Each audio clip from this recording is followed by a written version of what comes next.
CTO at Texplained. So I'm a semiconductor engineer that went to the reverse engineering side of things, and I'm like principal consultant for security evaluation at Texplained. Okay. Among other things. Okay. Yeah. So what exactly does Texplained? What are all the things that Texplained does? So we try to do like three things. So the first one would be educational. So we are giving basically talks and trainings at conferences or on site at customer site in our office to explain the threats and risk associated with reverse engineering based attacks. So like microprobing and all of these kind of things. Right. Then we do consultancy work, so it's more like the evaluation side, where we do consultancy work for integrators and chip vendors, basically to test the security of a given chip. We will provide really soon a software for reverse engineering chips. Oh, so some kind of IDA Pro, but this time for hardware. Right, right. And then we have like the last part of Texplained activity is like risk mitigation. So basically, we are building secure IPs that we try to sell to chip vendors, basically. Okay. And we also do for them like design reviews, right, and stuff like this, so they can have like a better device at the end of the day. So right. We are trying to be at every stage of the life of a semiconductor device, right, to make a better world with security. So your training at hardware.io is called IC reversing. Yes. So what exactly does it mean? So the training has the goal of like bringing students to a point where they understand everything which is related to reverse engineering and IC. Okay. But more than this, they must also like get the hacker mind, the mindset, and understand what are the attacks that are put in place in the real world. Okay. So that's my goal, at least. I want the student to be able to just like take the training, learn about like digital electronics, transistors, but to go to the bigger picture where they can understand attacks on these kind of things. So, right. So IC is the integrated chips, right? They're everywhere. So when a vulnerability in an IC is discovered, what kind of impact can it have in the real world? It can be pretty bad. I mean, like IC cannot be patched by nature. Right. So if you find like a big enough hole, it's there for all the product life, basically.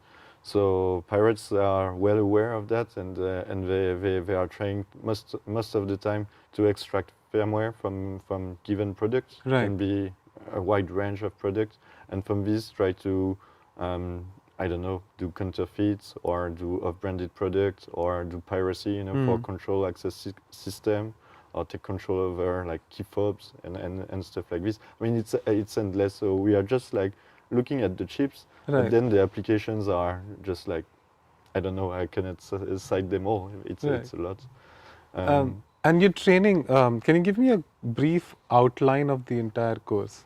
Yes, so I always say to the student, like the first day is super theoretical. So it's a mix between like theoretical and assignment things. And of course, if we want to jump into ICs, I want to make sure during the first day that everybody knows what a transistor is, how the chips are structured. So basically, we go from transistor to logical gate to function to CPU architecture.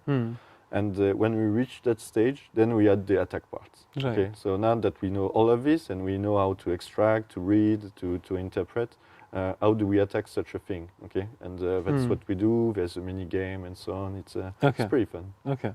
That sounds really good. So, who's the target audience? Do you expect people to have some sort of knowledge before they come to the training? No. In fact, to me, like zero skill is required. Oh, that's interesting. The only thing that you need to have is maybe being curious and not being shy of trying, and failing, Right. And I have to say that most people think it's super complicated, when it comes to looking at transistors and understand how they work and build attacks, And I mean, from my experience, I would say it's not that complicated. It's anybody who is doing like software security or writing software, or I don't know, doing like system admin, things like this. They have all what's needed to do this, in fact. Right. And Right. it's not something which is like super complicated. They can. Interesting. So for the attendees, usually we have like people from everywhere, from the chip vendors that wants to understand what's going on in the field.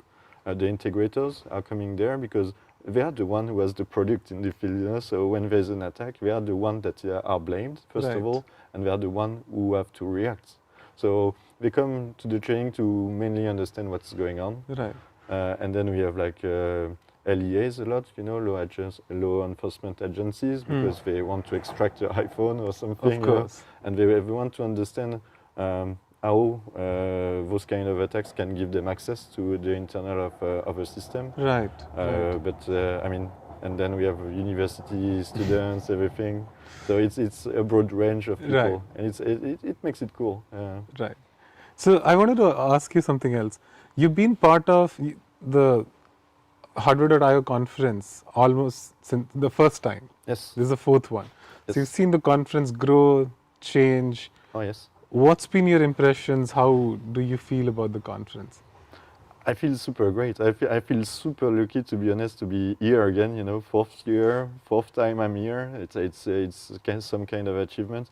And in fact, like the first year I came to Hardware.io because it was the first time I was hearing about a conference that will deal only with hardware. Right.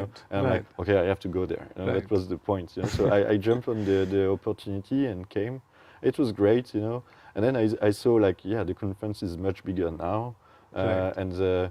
I like every aspect of it, like how the things are organized for the training.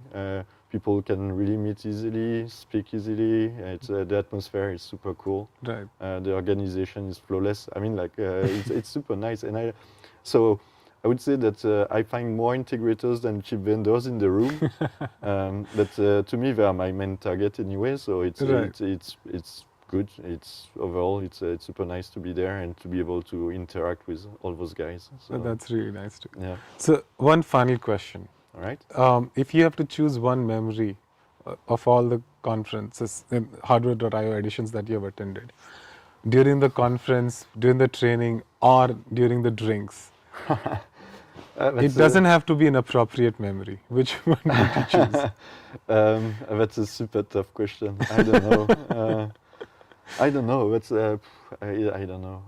The thing I remember the most is like I gave 2 talks in 4 years there, and before my talks I'm so scared every time because I'm about to talk, and that's like the first thing that comes to my mind. Like I have maybe to talk there. It's so scary, but no, then it's all the good memories with friends you meet. And the good conversation you can have, and the drinking and so and stuff like this. So yeah.